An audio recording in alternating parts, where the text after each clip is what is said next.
Hello and welcome to the channel. I'm your host D-Day, bringing you some more Path of Exile, Settlers of Kalgur, and last time we completed ambitious assignments, where the last one that we really needed to grind out were the claiming the rewards from maps. So we got 150 of these. We were doing mostly tier 14 Alkt so that we can get double dip. We got 134 out of 200 now for gear grinding goals as well.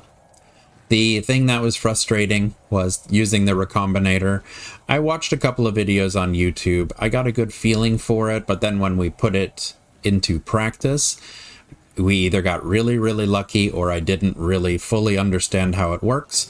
But we got one item out that is worth a couple of divines. So I'm happy with that. And we got the challenge completed. So we're heading towards our 31st challenge complete. And I believe if we do one more, then the scroll wheel will go away, which will make me very happy. We're still completing the Arduous Atlas. These are just the map explicits. We're at 3100. Sublime Starlight, we're still waiting for the Bandit King to take our map runners hostage so that we can get a possible power rune. So we're missing a power rune for this one, and we're missing a power rune for this one. So we need two of them. And then, of course, when we fight Sasan the Bandit Lord, if we get lucky and we can get one of these, then challenging competitors will pop for us. Inciting invitations, we have a bunch of invites saved up and we can buy them in bulk later on. So I would say let's go ahead, jump back into maps, test out our new Chaos Molten Strike of the Zenith, and see if we can start doing some Ubers.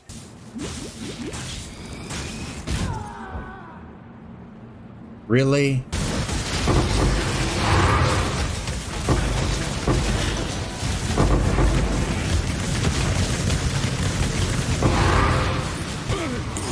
Captain always goes down with this.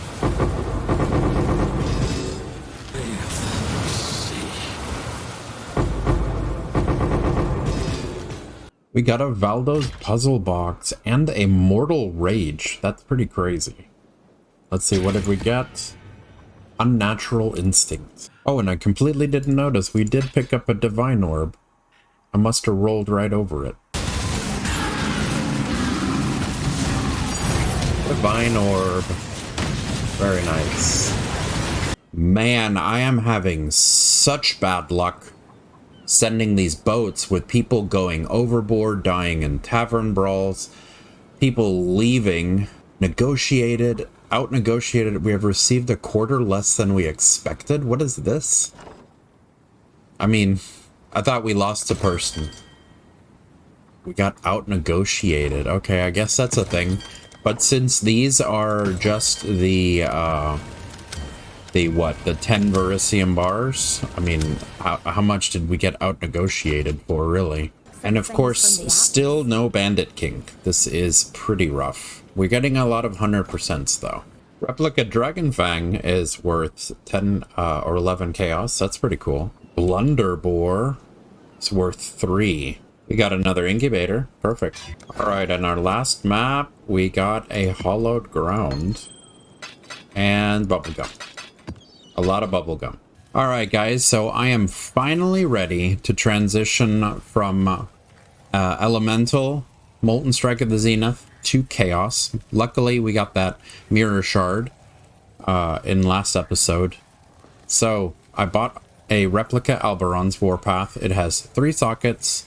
We did get an Omen of Blanching. So I'm going to try this out and hope for 3 whites. We got 1 white. That's too bad. But still, pretty cool.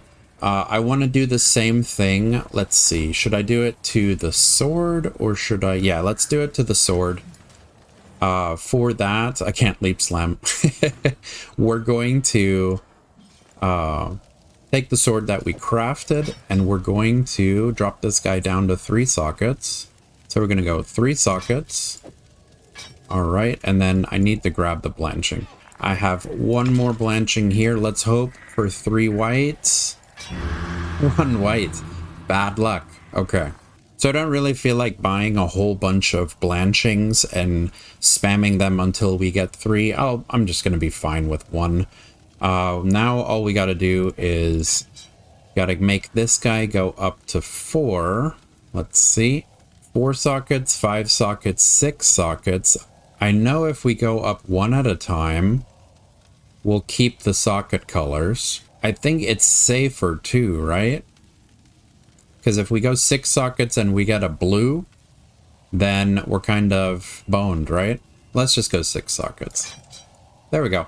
So I went ahead and I bought a 2120 Molten Strike of the Zenith. We're still running returning projectiles, multi-strike. We still got the 2023 Greater. I got Volatility 2120, and I got a level 1 Awakened Void Manipulation. So these are going to be our new links. Let's go ahead and take our boots and go ahead and give it 4 sockets. We got a blue in our boot because of Energy Shield. Yeah, that makes sense. Which is fine. We can keep the blue for the Purity of Elements. That is also something that I changed. We're not going to run Determination anymore. We're going to run Purity of Elements. And I went ahead and I switched out the Watcher's Eye from a Determination and Vitality to a Purity of Elements and Vitality. So now we have 38 to Chaos Resistance with Purity of Elements, plus Elemental Resistances, plus Ailment Immunity, and then we still have the Damage Leached from Vitality, which I'm just not gonna run any Leech nodes. I know that we can go with the more expensive one. It's 35 div. For enemies hit, you gain life. But, I mean, this one was, I think, 5 div. And the other Vitality one was 35. So I don't think it's worth it. I just won't run any of the no leech maps. I'm cool with that. All right, we 4-linked it. There's our Purity. And let's drop in our cast when damage taken, Molten Shell, more duration setup. There we go. Q for our aura. And now I believe, yep, we're capped on Chaos Res, and we're capped on all elemental resistances, which is good too. And we'll be overcapped on fire as soon as we get access to our gloves again when I put the sword on. Let's go ahead and at least 5-link the sword.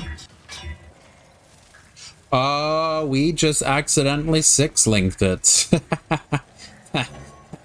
That's pretty awesome, actually.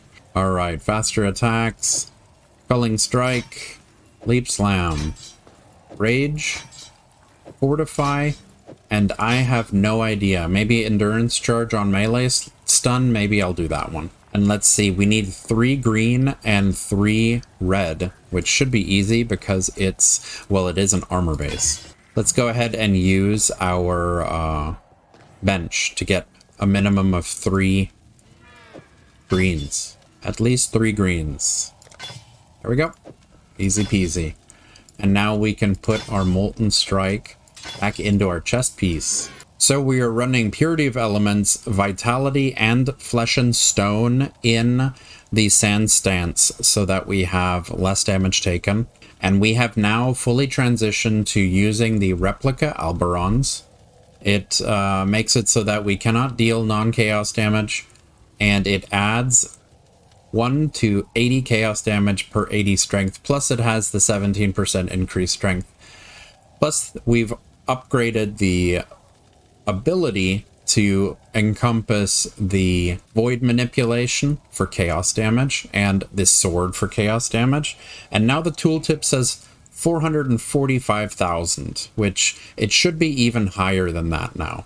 Oh, and I totally forgot the awakened void manipulation. Let's go ahead and use those Factor's lenses that we've gotten from running this character through the Eternal Labs. The only bummer on the sword is that the craft didn't go perfectly and we don't have the attack speed, but I'm hoping that the massive increase in damage will make this feel a lot cleaner. And like I said, 78, 77, 78, and 75 on Chaos Res. So this is the the best character I have to date on covering resistances. And we broke 2,000 in strength. To me, exile, quickly.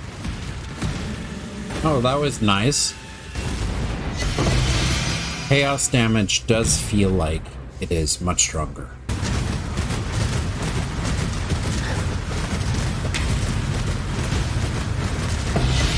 Got him. Alright guys, so I'm thinking let's go ahead and use one of the time runes that we've gotten from shipment to grab the next upgrade, and I believe this one here with the power rune, this is the final upgrade we need for Tremendous Township. So the power rune drops off of the bosses, really low chance. I haven't gotten any to drop yet, so let's see how much is it worth. It is 590 chaos orbs or 5 divines. Wow.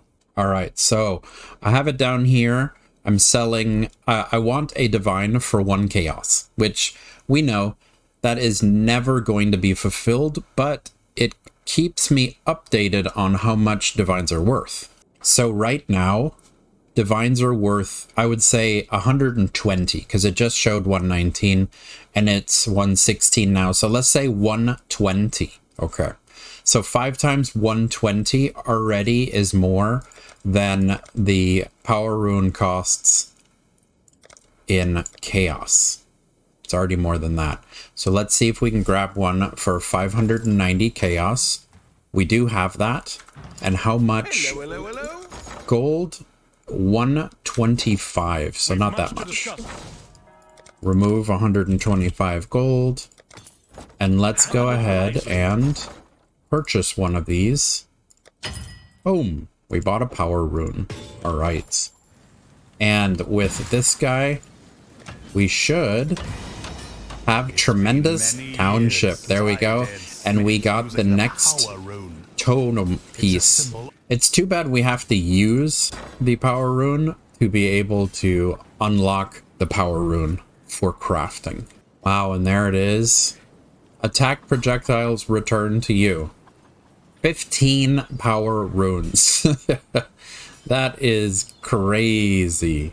So the attack projectiles return to you. We could put this on the two-handed sword for our Molten Strike of the Zenith. And what that would allow is us to take out the gem and put in a different gem. So it is a pretty hefty upgrade because then we could add a different gem. But it would have to be the perfect sword to take an enchantment this expensive. Wow. Thank you so much for joining me today. Smash like to show your appreciation and consider leaving a boom in the comment section below. Also, click on my dude here to subscribe for more Let's Plays.